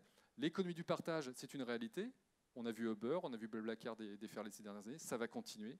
De plus en plus de jeunes couples n'achètent plus leur machine à laver, n'achètent plus la tondeuse, n'achètent plus la perceuse, n'achètent plus des tas de choses inutiles. Ils les achètent plus parce que leurs parents en ont une. D'accord? Donc pourquoi acheter ce que mon père ou ma mère a? Déjà, je vais leur emprunter, première chose. Mais deuxième chose, ils préfèrent aller dans une laverie en centre-ville que d'avoir une machine à laver. L'empreinte environnementale est plus forte si on a chacun sa machine. Ça prend de la place dans l'appartement, il faut la réparer, ça tombe en panne, ça coûte cher. 2 € tous les samedis et ça suffit. Ils sont dans une logique de beaucoup moins être propriétaires. Et donc on passe à une économie occidentale dans un premier temps, mais ça va vite rattraper la Chine, l'Afrique et l'Amérique du Sud. Il ne faut pas se faire d'illusions, ça va tourner assez vite tout ça. Sur une vingtaine d'années, ça sera sûrement fait. On passe de l'achat du bien à l'achat de l'usage. Ce qu'on appelle l'économie de la fonctionnalité. Mais une fois encore, si on devient tous plus ou moins, alors il n'y aura pas que des usagers, il faut des propriétaires pour louer, on est bien d'accord. Mais aujourd'hui, on est tous propriétaires de tout et n'importe quoi. Demain, si la moitié de la population devient usager d'une partie et qu'il y a un peu de propriétaires, on est encore en décroissance quantitative. Par contre, ceux qui sont dans le métier de la location longue durée, dans le remplacement, dans la maintenance, dans le service, dans toutes ces choses qui font fabriquer des machines solides et durables qu'on peut louer pendant 20 ans, que ce soit des ordinateurs, des machines à laver, des voitures, etc., ils vont être en croissance qualitative. Donc arrêtez d'opposer croissance et décroissance. Tout dépend de quoi on parle. Et pour montrer à quel point ce n'est pas que du fantasme ce dont je vous parle, mais c'est bien une réalité, c'est qu'aujourd'hui on voit par exemple aux Pays-Bas des entreprises qui se créent autour de la location de vêtements. Alors ça nous paraît complètement aberrant de dire je ne vais pas louer mon jean quand même. Je suis bien content d'être propriétaire de mon jean. Mais quand on réfléchit un petit peu, quel est l'intérêt d'être propriétaire d'un pantalon ou d'une veste? L'intérêt, c'est qu'on va être habillé. Et puis on va être habillé selon une certaine mode, selon un certain style, selon son ethnie, son style ethnique, comme on dit pour les plus jeunes, chacun sa tribu. Vous pouvez le faire en location. Où est le problème? On va vous louer une garde-robe, vous allez payer 150, 100 ou 150 € ou 50 € par mois, ça existe déjà, il y a des sites internet qui sont en train d'émerger. Et puis vous aurez un panel de jeans, de pulls, de t-shirts qui vous plaisent, à vous, homme ou femme. Et puis quand ça ne vous plaît pas, il y a une petite enveloppe pour prêt à renvoyer, vous connaissez ça avec toute la logistique le fait aujourd'hui. Et toutes les semaines, tous les 15 jours, on change. Puis on paye plus ou moins cher selon ses besoins. Aujourd'hui, en 2017, ça paraît aberrant. En 2030, ça sera peut-être la norme. Pourquoi ça sera la norme? Et là, on va avoir une approche complexe. Parce qu'au-delà du fait qu'on est en train de devenir moins matérialiste, moins propriétaire, un t-shirt dans 15 ans, il va servir à quoi? Non seulement il va vous habiller, il va vous chauffer, il va vous distinguer des autres, mais en plus, il va fabriquer de l'énergie. Ça, c'est la transition énergétique. Demain, tous nos vêtements collecteront l'énergie que notre corps dégage toute la journée. Parce que l'énergie que l'on rejette, nous, ça vient d'où? Ça vient de l'agriculture. Il en a fallu du pétrole, des machines pour produire la nourriture que l'on mange, qui nous permet d'avoir de l'énergie pour chauffer notre corps et être vivant. Et cette énergie, elle part dans l'atmosphère, elle est gâchée. Eh bien, aujourd'hui, beaucoup d'ingénieurs sont en train de travailler sur des vêtements intelligents avec capteurs intégrés qui vont pouvoir alimenter un téléphone portable, une lampe de chevet le soir, vous poserez votre t-shirt sur un cintre, ça allumera la lumière dans la maison, la Tesla dans le garage, etc. Tout ça, c'est en train d'arriver, bien sûr. Mais ça veut dire quoi? Que ces vêtements intelligents, performants, vous croyez qu'on pourra se les payer et les jeter à la fin de la semaine? Ah non, ça sera très très cher à fabriquer, parce qu'on mettra dedans les quelques ressources naturelles encore disponibles, platine, lithium, etc. Il n'y en aura plus beaucoup. Donc ça coûtera très très très cher. Donc on ne pourra plus acheter, on louera. On louera un outil qui permet de fabriquer l'énergie et de s'habiller. On rentre dans une approche complexe. Et il y a des entreprises qui l'ont très bien compris. Il n'y a pas besoin d'une start-up pour le comprendre. Seb, par exemple, que vous connaissez tous, entreprise séculaire française. Seb a très bien compris ce qui est en train de se passer. Ils ont commencé par l'éco-conception il y a 10 ans, faire des produits les plus propres possibles et les moins impactants sur la nature. 2, ils sont en train de passer à des produits garantis 10 ans. 3, ils sont en train de se dire avec la 3D, chacun fabriquera ses pièces de rechange dans un copie 2000 à côté de chez lui ou chez soi ou dans un Leroy Merlin. Et nous lui livrerons le logiciel qui permettra d'avoir la bonne conformité de la pièce imprimée. Et éventuellement, on lui enverra un réparateur s'il n'a pas envie de le faire tout seul. Et à terme, Seb est convaincu que dans 15 ou 20 ans, ils ne vous vendront plus de cafetière, plus de fer à repasser. Ils vous vendront des heures de repassage et des tasses à café. Ce n'est pas la même chose. Vous aurez une cafetière en dépôt chez vous, elle appartiendra à Seb, et vous achèterez l'usage. Qu'est-ce que ça change? Pour vous, c'est beaucoup mieux. À prix équivalent, ça ne coûtera pas plus cher, elle sera réparée, entretenue par le fabricant. Et pour lui, pour Seb, c'est la seule manière de générer zéro déchet. Parce que si on veut qu'il n'y ait plus de déchets industriels, il faut que chaque industriel soit responsable du produit qu'il vend jusqu'à la fin de vie de son produit. Le recyclage a des limites, on le voit bien. On recycle une partie, mais il y a plein de choses qui partent en enfouissement, en combustion, parce que ce n'est pas rentable de les traiter. Ah mais là, ce n'est plus du tout la même économie dont je vous parle. C'est une économie dont chacun fabrique un produit dont il est responsable de bout à bout. Et c'est son intérêt de récupérer le produit final parce qu'il en refait une matière première. Ce qu'on appelle le circulaire, j'y reviendrai tout à l'heure. Là où vous voyez que cette révolution elle va mettre un coin encore dans notre modèle économique, c'est que derrière, si on a moins de propriétaires, moins besoin d'acheter des biens, on a moins de besoins financiers, donc on a moins besoin de travailler. Et là, c'est pile poil ce que les jeunes vous demandent aujourd'hui dans l'entreprise. Ils ont tout compris. Ouais, moi, 1500, 2000 euros, je vais vivre ma vie, ça me va très bien. Ah, comment il faut travailler 10 heures par jour pour faire de la croissance économique du chiffre d'affaires? Super projet. Ils n'ont pas envie. Et ça tombe bien de moins travailler parce qu'on a une robotisation de l'économie qui est à grande vitesse, qui arrive. Donc comment on va faire pour faire travailler autant de personnes? 35 heures, ce qui est un minimum, peut-être 40 ou 50 dans les prochaines années. Un, ils n'ont plus envie, ils n'ont pas besoin. 3, il y a une robotisation. Ça pose des vraies questions. Alors, j'apporte pas toutes les réponses ce soir, à vous d'y répondre. Hein. Il y a des gens compétents dans la salle pour réfléchir à tout ça. Mais je vous lance le truc. C'est une tendance de société. Et ces jeunes, Y, Z, les milléniums, comme on appelle, alors il ne faut pas généraliser, hein, tous les jeunes présents dans la salle ne sont pas Y ou Z, hein, ça dépend de leur comportement. Il y en a des plus, Z, puis il y en a des moins. Mais globalement, ils ont une vision du monde, ils sont connectés déjà. Quand ils posent une question, ils posent une communauté. Ils ne posent pas forcément une personne. Donc c'est une vision beaucoup plus latérale, beaucoup plus connectée, et ils savent travailler à plusieurs de manière latérale. Ils ont beaucoup de mal à travailler en pyramidal avec un dirigeant qui leur dit ce qu'il faut faire à chaque étape. Ça, c'est très, très, très difficile. Ça pose des problèmes de management. Et quand ils réinventent les entreprises, ce qui est intéressant avec ces générations, c'est pour ça que je suis très optimiste, c'est qu'ils sont capables de penser la complexité, capables d'imaginer un business model rentable, utile à la collectivité, respectueux de l'environnement et compétitif.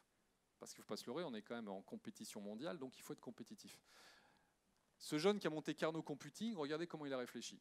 Il voulait développer de la puissance de calcul. Donc c'est des fermes informatiques de 5000 m², et puis on fait tourner des machines. Quand l'ordinateur tourne, ça offre une réponse, et vous vendez ça. Le problème, c'est que pour ça, il faut du foncier, il faut de l'argent, et puis il y a une concurrence sévère. Il y a Amazon, il y a OVH, il y a Google. Enfin, il s'attaquait à gros hein, quand même. Hein. Il n'a pas froid aux yeux. Pour être compétitif, différent des autres, et répondre à sa contrainte environnementale, parce qu'il est jeune, donc l'environnement, ça lui parle, à sa contrainte sociétale, il est conscient que 14% de la population française, ce soir, ne mettra pas de chauffage dans sa maison. Il faut le savoir. Hein. Ils allumeront une pièce. 14% des Français n'allumeront qu'une pièce ce soir. Ils dormiront dans une chambre à 12 degrés. Donc pénurie énergétique, ça s'appelle la précarité énergétique. Il fallait qu'il trouve un business model qui réconcilie le sociétal, l'environnement, l'économique, donc le compétitif. Eh bien, il fait tourner les neurones. Et comme pour lui, ce n'est pas une contrainte, c'est une occasion de penser autrement, c'est là où ça change tout par rapport à nous, il invente le CuRAD. Nous sommes dans un logement HLM à Montrouge, au sud de Paris, et dans le radiateur en bas à droite, il a mis ses calculateurs. Quand les calculateurs tournent, ça dégage de la chaleur. C'est de la chaleur offerte gratuitement à des gens qui en ont besoin. Et lui, il n'a pas besoin d'acheter un climatiseur pour refroidir de la chaleur générée. Donc, au niveau environnemental, il est meilleur. Au niveau social, il est meilleur. Et au niveau économique, il dépense moins d'argent. Parce qu'en plus, il n'a pas d'entreprise à construire. Il est hébergé par les sociétés HLM. Ça ne lui coûte rien du tout. Il a divisé les coûts de production par 4. Il est en train de se développer dans le monde entier. Et croyez-moi que ces commerciaux ont une belle histoire à raconter quand ils vendent leurs services. Parce que là, il y a quelque chose à dire. Donc on est vraiment dans la complexité. Autre exemple, ce jeune garçon qui a monté des jeans made in France, tissés en France, cousus en France, fait en France, dans un rayon de 1083 km, Brest-Marseille, comment il a fait pour faire du textile français alors que la plupart du textile, à part le luxe, a quitté la France? Ce 89 € n'est pas dans le luxe, hein, c'est moins cher qu'un Levi's ou qu'une grande marque américaine autre. Eh bien, il a fallu qu'il repense le modèle. Et repenser le modèle, c'est dire comment je peux fabriquer du textile en France avec des gens de qualité, faire des beaux produits, vous avez vu, bio, confectionnés, tissés localement, etc. Eh bien, il faut que je repense, le stock. Donc, première chose, il a compris qu'il allait faire des jeans au Bangladesh, en Éthiopie, de les mettre dans les boutiques, ne pas les vendre et les brûler en incinération à la fin, ça n'avait pas de sens, écologique et économique. Donc, zéro stock.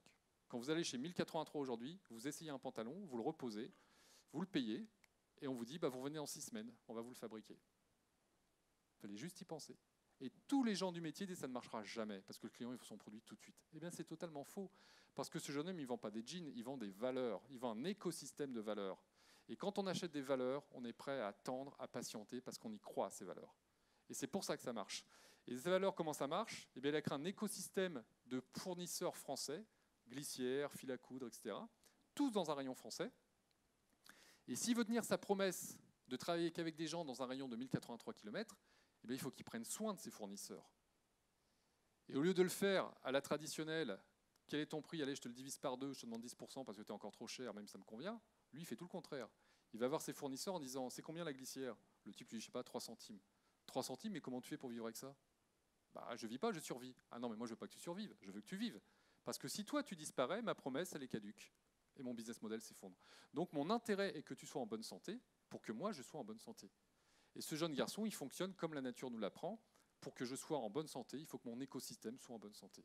Donc, il crée un écosystème, il le soigne, son écosystème, parce que c'est son intérêt que les autres aillent bien. On est vraiment dans une notion écosystémique. Autre exemple de bâtisseur, les gens d'interface fleur, vous connaissez peut-être. C'est 3000 personnes dans le monde, à peu près, 3 ou 4000. Leader mondial de la moquette pour les entreprises, revêtement mural. Le patron de Randerson, utopiste, il y a 15 ans, il a dit à ses salariés, un jour, les gens comment iront en prison pour pollution? Je veux que vous alliez vers le zéro pollution. Mission zéro en 20 ans. 20 ans, c'est de l'utopie, c'est pas réalisable. Et c'est pour ça que ça a transformé l'entreprise. S'il leur avait dit moins 10% de déchets en 5 ans, il ne changeait rien. Par contre, zéro dans 20 ans, c'est loin et c'est à la fois assez proche pour qu'on le voit durant sa carrière. Et ça oblige à réinventer des choses qu'on n'imaginait pas. Et maintenant, ça fait 16 ans que Interface est engagé dans cette voie. Et en 16 ans, ils ont supprimé au moins 70% des déchets et ils continuent. Ils gagnent de l'argent, ils suppriment les déchets, ils ont une mission, ça a du sens. Autre comportement de ces jeunes bâtisseurs, eh bien, ces bâtisseurs, ils réinventent le financement des entreprises. Internet, une fois encore, catalyseur de ce qu'on appelle le crowdfunding. On prête de l'argent de particulier à des entrepreneurs. C'était anecdotique il y a 3 ans, ça devient un vrai marché et c'est en train de développer des vraies communautés d'investisseurs. Ces bâtisseurs, ils sont en train d'inventer des monnaies complémentaires. Et je vous ai mis une monnaie locale, hein. Je ne sais pas si un des promoteurs est là dans la salle. Le sou, qui est une monnaie locale mayonnaise qui est en train d'arriver, et puis il y en a d'autres dans plein de régions de France. Ces monnaies locales, c'est comment on recrée une activité économique avec une monnaie qui sera partagée uniquement sur le territoire, qui ne sortira pas du territoire. Eh bien, c'est un outil pédagogique pour réapprendre aux gens à travailler entre eux et aux consommateurs à découvrir des produits locaux. Et en cas d'effondrement financier, de disparition du dollar et de l'euro dans les prochaines années, ce qui peut arriver, au moins on aura des monnaies. Parce qu'une monnaie, finalement, c'est quoi? C'est juste une unité de troc. Hein. L'euro et le dollar, ça vaut rien, finalement. Ça ne vaut rien du tout. Donc on peut créer d'autres monnaies, ça a déjà commencé. Ils réinventent le rapport à l'emballage et la consommation. Manger sain, manger bio, ça peut coûter plus cher. Bah ouais, mais si vous enlevez l'emballage, vous retombez sur le même prix. Ah, par contre, il faut prendre des bocaux. Alors les bocaux, on se dit, ouais, mais aller faire ses courses avec des bocaux. Et pourtant, ça marche, de plus en plus. Il y a une tendance qui est en train d'arriver. Ces bâtisseurs, ils réinventent l'agriculture. Non pas que les champs vont disparaître, on est d'accord, il y aura toujours des agriculteurs en campagne, mais il y aura de plus en plus d'agriculture dans les centres-villes, ce qu'on appelle l'agriculture urbaine. C'est une évidence pour des raisons de rafraîchissement des villes, pour des raisons de bien-être, pour des raisons de biodiversité pour les pollinisateurs. Et ça a commencé un peu partout dans le monde, aux États-Unis, au Canada, à Denver, à Détroit. En France, il y a des fermes urbaines qui poussent un peu partout. On peut même en mettre sur les bus, vous voyez, on peut mettre partout. Et à terme, on va créer des villes et des villages autonomes en déchets, en alimentation. On va remettre l'agriculture dans le centre-ville, comme il y a 100 ans, il y avait des ceintures maraîchères autour des centres-villes. Parce que c'est une question d'autonomie alimentaire aussi. Imaginez que Paris soit noyé par la Seine durant 3 semaines, un mois, ce qui peut arriver un jour ou l'autre. Hein, on l'a frôlé l'année dernière, ça peut arriver. Qu'est-ce qui se passe? En 3 jours, les Parisiens ne peuvent plus manger. Hein. Ils sont coupés du mine, le mine sous les eaux, c'est fini. On ne peut plus alimenter Paris. Il y a 10 millions de personnes qui crèvent de faim. Ça va être compliqué. Hein. Et là, ils vont découvrir qu'il est temps de remettre de l'agriculture maraîchère en ville et en périphérie de la ville. Alors, ce n'est pas du tout la tendance qu'on a prise depuis 60 ans, hein, mais ça va revenir. Et l'un n'empêche pas l'autre. Hein. Ce n'est pas la fin des exploitations agricoles, hein, c'est l'un et l'autre. Ces bâtisseurs, ils sont en train d'inventer de l'échange, et là on est dans la 3e révolution industrielle, de l'échange d'énergie de particulier à particulier sans passer par un intermédiaire. Et là, je ne vais pas m'attarder sur le sujet s'il est compliqué, on n'a pas le temps ce soir, c'est un peu... il faut du temps. Mais grâce aux blockchains, ceux qui connaissent, les blockchains, c'est des plateformes informatiques qui permettent à 2 personnes de se connecter sans passer par une tierce personne qui va effectuer la transaction. Tout est sécurisé par la structure informatique, laquelle est mise en marche, alimentée par les gens qui participent à la communauté. C'est une communauté autonome, une blockchain. Ça veut dire que A et B s'échangent un bien ou font une transaction sans passer par un notaire, sans passer par un avocat, sans passer par Airbnb, sans passer par Uber. Et j'en arrive où? C'est la troisième phase de la révolution industrielle qui est en train d'arriver. On a eu Internet, on a eu Uber, Airbnb qui sont venus prendre, casser les monopoles ancestraux. Et là, on a une troisième révolution, c'est la blockchain, où on va casser les Uber, les Airbnb qui ne vont plus être essentiels s'ils ne savent pas se réinventer. C'est vraiment une latéralisation de la société qui se met en place, des individus qui échangent entre eux sans passer par des intermédiaires. Et tout ça grâce à la révolution numérique et au blockchain.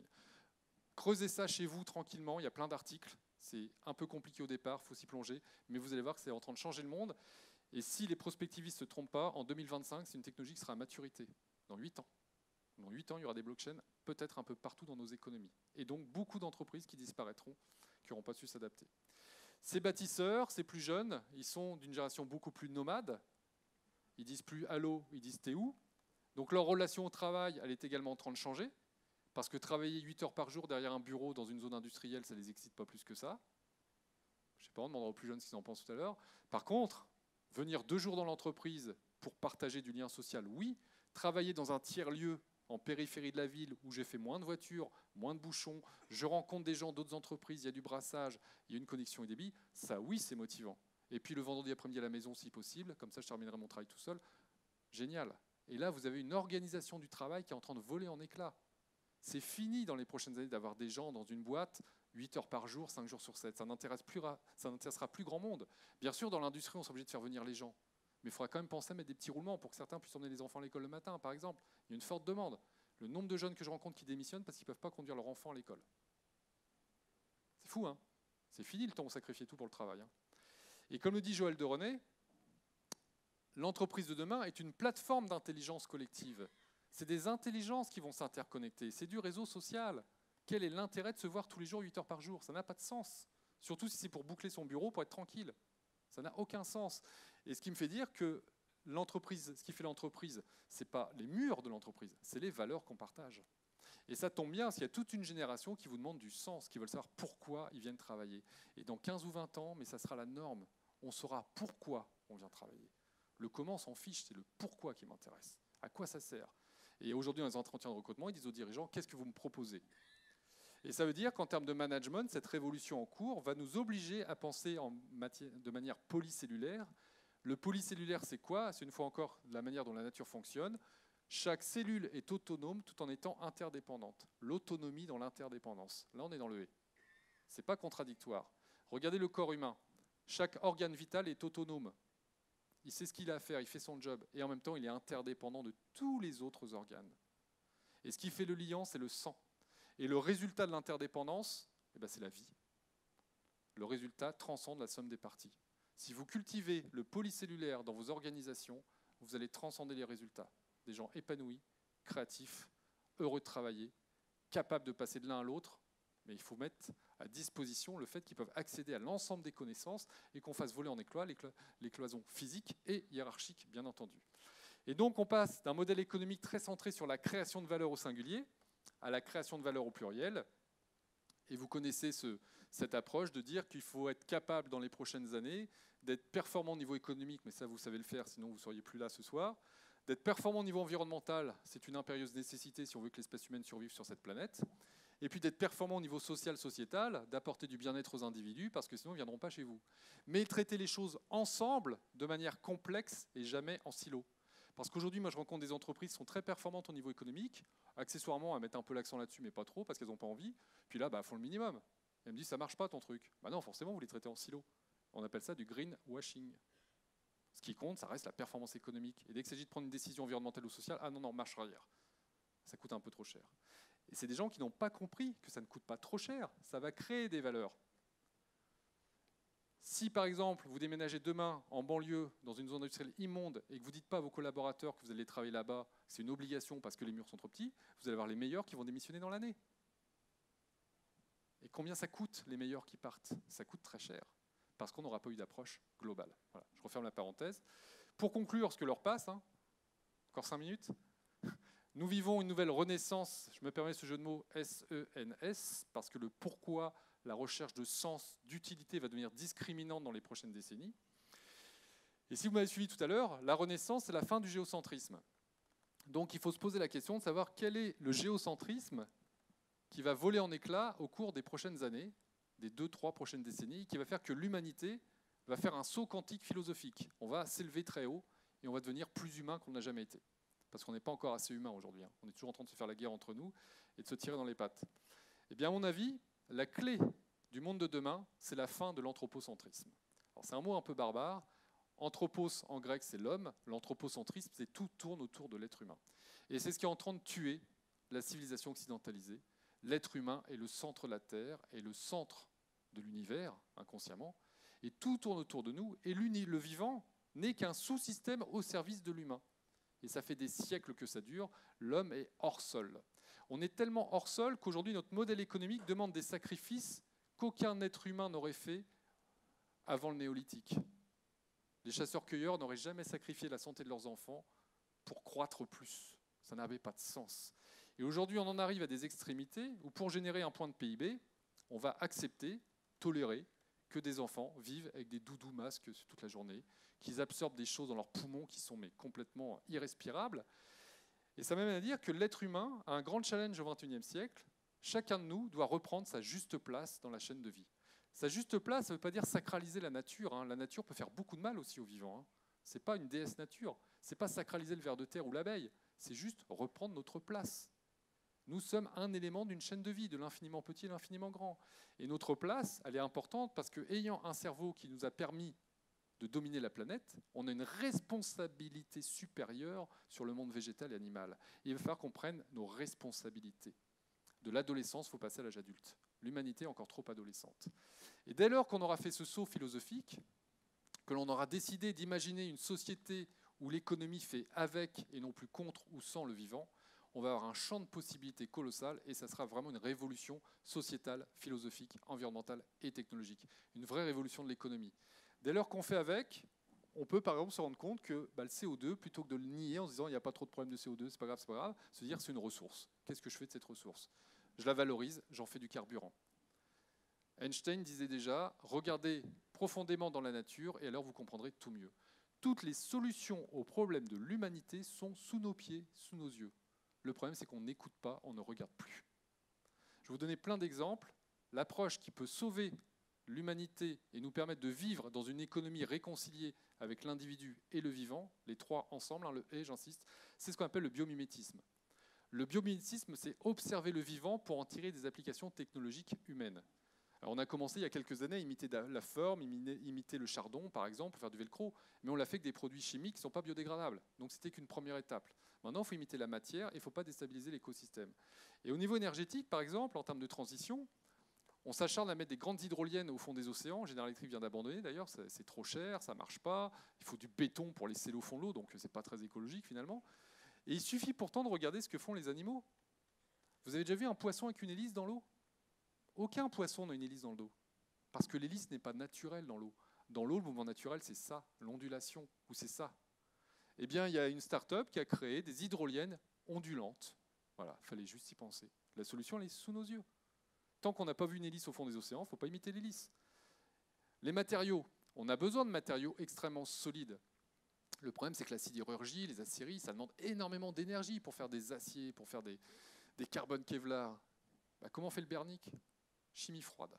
8 degrés de température, un bernique, du sable, du plancton, du sel, milieu non stérile. Et il vous sort la dent du bernique. C'est tellement bourré d'oxyde de fer que c'est le matériau le plus solide que l'humanité n'a jamais rencontré sur cette Terre.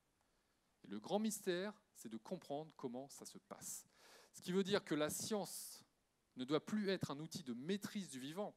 La science doit redevenir un outil d'humilité, d'ignorance, de compréhension de ce qui se passe autour de nous. Et quand on va faire ça, on va inventer des choses extraordinaires. Et au niveau managérial et collaboratif, il suffit de regarder comment les arbres fonctionnent. Pour ceux qui gèrent des forêts ou qui aiment les forêts, ils savent très bien que les arbres ont une façon de fonctionner, mais qui est colossale. On a plein de leçons à apprendre. Qu'est-ce qui se passe dans une forêt? Un arbre, il est d'abord en compétition avec tous les autres végétaux, il faut qu'il pousse. Une fois qu'il a déployé ses 60 mètres carrés de panneaux photovoltaïques, qu'il atteint la taille adulte, il ne pousse plus. Il grossit tranquillement, pépère. Mais il produit énormément d'énergie avec ces panneaux photovoltaïques. Donc, il redonne de l'énergie à toutes les petites pousses autour pour qu'à leur tour, elles poussent. Ce qui veut dire qu'il encourage la compétition pour que très vite, ils en sortent. La compétition n'est pas une finalité, c'est un moyen d'atteindre la plénitude, une forme d'harmonie. C'est très philosophique. Et ce qui est très fort, c'est que les arbres ont compris que la bonne santé d'un arbre dépend de la bonne santé de la forêt. Une forêt avec de la diversité, une forêt en bonne santé avec des espèces en bonne santé, c'est un arbre en bonne santé. Et l'arbre va jusqu'à échanger du sucre avec d'autres espèces, d'autres essences d'arbres, via un réseau souterrain que vous connaissez peut-être qu'on appelle les mycorhizes. Les mycorhizes, c'est un champignon, les mycéliums, c'est filaments blancs, qui permettent une communication d'arbre à arbre. Alors là, vous allez dire, ça y est, il est parti. Non, non, je suis très sérieux. Vous pouvez retrouver les études scientifiques là-dessus, je suis très très sérieux. Et ces arbres nous disent que la forêt, elle encourage la diversité, la compétition, l'émulation pour atteindre l'harmonie. Et tout ça, c'est ce qu'il faut qu'on fasse dans nos entreprises et dans la société humaine de manière générale. Si on fait ça, ça nous permettra de quitter la voie mortifère, l'économie linéaire. Je ponctionne, je transforme, je consomme, je jette, ce qu'on fait depuis 250 ans. On a commencé à mettre le pied dans une forme de circularité, mais on est loin du compte, il faut aller beaucoup, beaucoup plus loin. Et là, le biomimétisme peut vraiment nous donner les moyens de recycler à l'infini des ressources qui vont finir par nous manquer. Je terminerai en disant, pour que ça marche, il faut quand même un saut philosophique. Et ce qui est intéressant, c'est que tout ce que je vous dis là, ça vous paraît peut-être impossible, mais l'humanité a prouvé qu'elle savait le faire. Elle sait revenir sur l'impossible. Il y a 250 ans, 300 ans, on ne pouvait pas imaginer une économie sans esclavage. L'économie occidentale s'est développée grâce à l'esclavage. Et quiconque disait à un chef d'entreprise au XVIIe siècle, dis donc, on ferait peut-être arrêter l'esclavage, c'est pas terrible, qu'est-ce qu'on lui répondait? Mais on ne peut pas faire autrement, c'est normal. C'est comme ça, il n'y a pas d'autre solution. Et pourtant, on a aboli l'esclavage. Comment? Parce qu'une nouvelle technologie nous a permis d'abolir l'esclavage au-delà de l'indignation philosophique humaine. C'est la machine à vapeur. Et aujourd'hui, mon propos est de vous dire que la vraie révolution, la vraie transition énergétique du XXIe siècle, ça sera l'abolition de la pollution et ça sera le développement de la photosynthèse. Il faut abolir la pollution et développer les nouvelles technologies propres via le biomimétisme. Et en énergie, c'est la photosynthèse qui nous tend les mains. Quel est le plus grand laboratoire de recherche et développement? C'est le monde végétal depuis 450 millions d'années. Et qu'est-ce que font les végétaux? Ils prennent du dioxyde de carbone, il y en a trop dans l'atmosphère. Ils prennent du soleil, il y en a beaucoup trop, parce qu'une journée de soleil, c'est une année des besoins de l'humanité en énergie. Donc on a pléthore de soleil. Synthèse, sucre, c'est ce qu'on appelle la photosynthèse, par catalyse. Eh bien, si l'humanité arrive à reproduire la photosynthèse, on a une source d'énergie inépuisable, gratuite, saine, non polluante. Et ça, c'est les nouvelles machines à vapeur du XXIe siècle. C'est celles qui vont nous permettre de sortir d'un modèle économique mortifère et d'aller vers autre chose. Alors vous allez me dire, Yannick qui rêve. Je vous dis, où sont les utopistes? C'est moi l'utopiste ou c'est ceux-là? Là, il y a des utopistes qui pensent que ça va durer éternellement. Et pourtant, il n'y a pas de planète B. Pour conclure, dernier mot, si on veut transformer le monde et aller vers une nouvelle civilisation, il faut qu'il y ait une métamorphose de l'humanité. Il faut que l'humanité réalise sa fameuse chrysalide, comme dit Edgar Morin, qu'on devienne des papillons, qu'on aille vers quelque chose de plus haut qui nous transcende. Mais il ne peut pas y avoir de métamorphose, de transformation du corps s'il n'y a pas de transformation de l'esprit.